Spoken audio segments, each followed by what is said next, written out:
ल हेर्नुहोस् है त आजको पोखराको छिमेकी स्टोरमा 500 रुपियाँमा के आउँछ 500 रुपियाँमा के आउँछ हेरौँ है त गाइस है त हामीलाई दैनिक रूपमा चाहिने खानेकुरा तेल मसाला किन्न जाँदैछौँ 500 को कति के आउँछ है हेरौँ है त तल भन्न लगाइदिनु 500 रुपियाँमा लगाउनु दिने रहेछ नि अझै 500 रुपियाँमा एउटा चाहिँ 270 रुपियाँ पर्दो रहेछ 270 गयो अरू के आउँदो रहेछ हेरौँ है त गाइजहरू यो चाहिँ हामीले एउटा हिजो लगेको थियौँ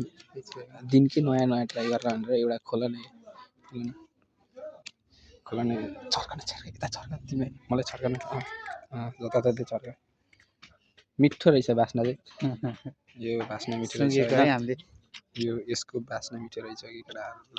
दाजुभाइहरू यस्तै हो कि हामी आउने पारि हिँड्ने हो कि यो गुडियाकोलाई चाहियो भन ट्याक्कै 90 ए के यो कति हो 9650 रुपियाँ लेख्यो के लेख्यो यो बा यता चाहिँ सस्तो हो कि यार भान्जीले ठिक्क हुन्छ यहाँ ऐना नि छ क्या साथीभाइहरू ऐना तर हामीले ऐना चाहिँ किन्दैनौँ है ऐना तर हामी हेर्ने काम चाहिँ गर्छौँ सधैँ आउने यो ऐना हेर्ने अनि यो छर्किने हिँड्ने काम चाहिँ हाम्रो हो कि यो गाडीहरू चाहिँ हेर्दैनौँ हामी फेरि यताउता केही हेर्दैन लौडा लसनहरू केही हेर्दैन यता खानेकुरो हेर न कता गयो यो बच्चाले चुस्ने कुरो हेर न दारियाको बच्चाले चुस्ने कुरो रहेछ फेरि दारियाको बच्चाले हामीले के चुस्ने हामी लगभग चुस्नुपर्छ अहिले जाने बेला 500 रुपियाँमा हाम्रो 270 चाहिँ यता गइसक्यो अनि 1 रुपियाँ फाइदा खाइसक्यो प्रफिट सर्केर है अब अरू हेर्दैन भाइ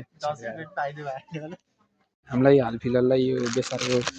मूल्य चाहिँ थाहा भएन जति हो त्यति अहिले देखिन्छ देखा जाएगा अहिले है 270 लाई भन्छ 50 रुपैयाँ आलुलाई अनि त्यसपछि यसको भाउ आइहाल्छ अब आलु गाडी हैन आलु 500 मा आलु है 500 प्लस आलु हजुर हाल्दिनुस् न लाउनु हाम्रो राजारामले 500 रुपियाँमा 390 खर्च गरे 100 छ अझै बाँकी छ हैन 390 यो नलानी 390 मा हाम्रो बाँकी रह्यो 110 मासु पनि आयो 500 रुपियाँमा अब 100 रुपियाँ है ल 10 रुपैयाँ बाँकी छ 10 रुपियाँ के आउँछ होला दुईटा टमाटर अनि अलिकति धनियाँ दिनु न त दुईटा तीनटा पत्ता 800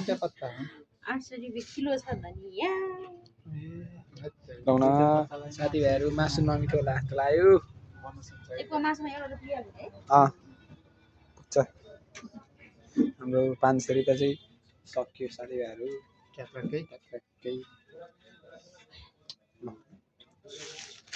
ल दिदीलाई ल आउनु 500 रुपियाँ फिनिस्ड आजको हाम्रो मिनी ब्लग पनि सकियो साथीभाइहरू हेर्नु म त मासु हाल्छु घर गएर बाले धन्यवाद।